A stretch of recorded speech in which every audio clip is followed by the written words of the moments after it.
LDF-ന്റെ convener നല്ല ചികിത്സയിലായിരുന്നു. അപ്പൊ അദ്ദേഹം വന്നിട്ടുണ്ട്, എന്നോട് യോഗം ചെയ്തു. അത് കഴിഞ്ഞാൽ വെച്ച് നിങ്ങൾ വിഷമിക്കണ്ട. ഏത് അതെല്ലാം കഴിഞ്ഞ കാര്യമാണ്. അതിനെപ്പറ്റി ഒന്ന് ആലോചിച്ച് നിങ്ങൾ മുന്നോട്ടുണ്ട്. അതൊക്കെ പറഞ്ഞുകൊണ്ടിരിക്കും. അതൊന്നും ആലോചിക്കേണ്ട കാര്യമില്ല. അതൊക്കെ കഴിഞ്ഞ കാര്യമില്ല. അതൊക്കെ കഴിഞ്ഞ കാര്യമാണ്. അതൊന്നും ആലോചിക്കേണ്ട കാര്യമില്ല.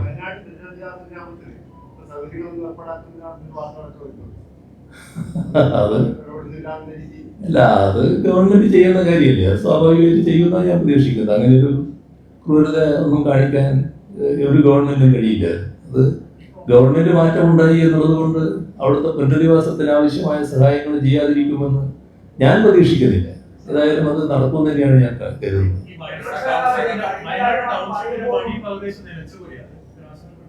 അതെ, അങ്ങനെ ഒരു നടപടി ഗവൺമെന്റിന്റെ ഭാഗത്ത് ഉണ്ടാകുമെന്ന് ഞാൻ പ്രതീക്ഷിക്കുന്നില്ല. സാധാരണഗതിയിൽ ആ നടപടി നല്ല വേഗതയിൽ നടക്കുകയാണ് വേണ്ടത്.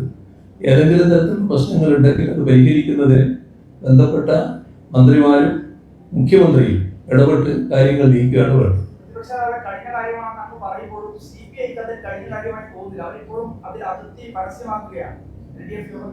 അത് അവർ പറഞ്ഞല്ലോ, എന്നല്ലേ നിങ്ങൾ പറയുന്നത്. ഞാൻ എന്റെ കാര്യം പറഞ്ഞല്ലോ. നിങ്ങൾ എന്തിനാണ് അതിന്റെ അപ്പുറം പോകുന്നത്? അവരവരുടെ കാര്യം പറഞ്ഞിട്ട് ഞാൻ എന്റെ കാര്യം പറഞ്ഞിട്ടുണ്ട്. അതാണ് മുന്നണി നിൽക്കുന്ന വിഷയമല്ല. അതൊന്നും മുന്നണി ചർച്ച ചെയ്യേണ്ട കാര്യമല്ല. ഇതൊന്നും മുന്നണി ഒരു കാലത്തും ചർച്ച ചെയ്തിട്ടില്ല. മുന്നണിയിലൊക്കെ നിയതമായ ചില നടപടിക്രമങ്ങളുണ്ട്, കീഴ്വഴക്കങ്ങളുണ്ട്. അതിൽ നിന്ന് വ്യത്യസ്തമായിട്ടൊന്നും മുന്നണി പോകില്ല. അത് കണ്ടാൽ മതി.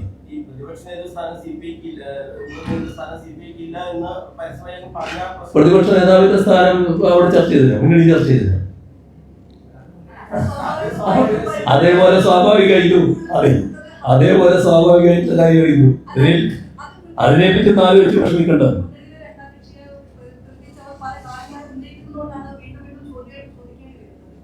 ഏത്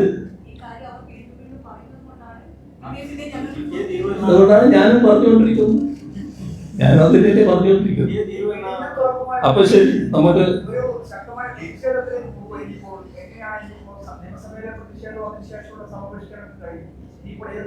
ഇത് പറഞ്ഞല്ലോ, നിയമപരമായി രാഷ്ട്രീയമായി നേരിടുന്നു. LDF എന്ന നിലക്കും കാര്യമായിട്ട് ഇതിനെ നേരിടുന്ന പ്രശ്നങ്ങൾ ആലോചിക്കും. നിയമപരമായി രാഷ്ട്രീയമായി നേരിടും. ഞാൻ നേരത്തെ തന്നെ പറഞ്ഞു.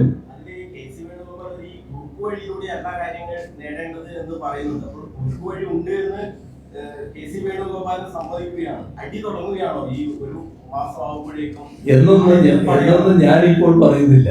പക്ഷെ ഞങ്ങൾ തന്നെ ആലോചിച്ചിരുന്ന കാര്യം ആദ്യത്തെ 3 മാസം മറ്റു തരത്തിലൊന്നും ഒരു ശക്തമായ ആക്രമണ രീതിയൊന്നും സ്വീകരിക്കരുത് എന്നാണ്.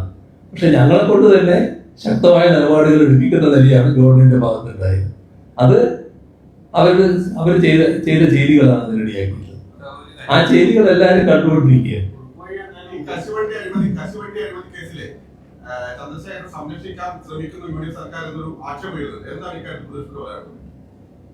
അങ്ങനെ പറയാൻ കഴിയില്ല. ഞങ്ങള് ചന്ദ്രശേഖരന്റെ പേരെ കേസ് വേണ്ടെന്ന് പറഞ്ഞവരാണ്. ഞങ്ങൾക്ക് അഭിപ്രായം ഉണ്ടായിരുന്നില്ല. അപ്പോ നമുക്കിവിടെ അവസാനിപ്പിക്കാം അല്ലേ? ശരി.